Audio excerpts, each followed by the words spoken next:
Welcome to the Kroll Tips and Tricks video for Dr. Callbacks. The Dr. Callbacks feature in Kroll allows a pharmacy to monitor and document communication between the store and healthcare providers.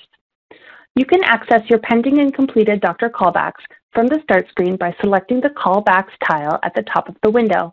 This screen will show any pending items that require action to be taken by either the pharmacy or the healthcare provider.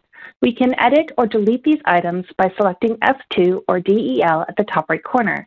This will give us the opportunity to add a comment if required. We can change the status of the callback by selecting Mark as Waiting or Mark as Call Doctor. We are then prompted to add a comment, and Kroll will auto-populate a comment when applicable. An item can have two different statuses, Waiting for Doctor and Call Doctor. We can also select Refuse Refills, which creates a comment and allows for additional information to be indicated for the reason why the doctor refused the renewal request. The comment will be saved in the prescription fill screen and can be viewed by calling up or modifying the prescription.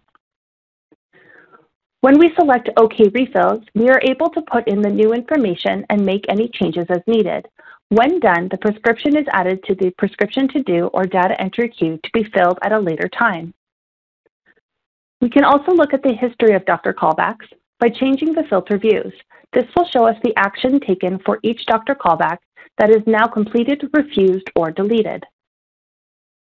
We can also edit, delete, and view callback items from the patient's profile by selecting to-do items on the right-hand side column. We can adjust the filter to show us current, completed, and historical work items that have been deleted, completed, or are pending, and view any associated comments. This concludes our Kroll Dr. Callbacks Tips and Tricks video. Thank you.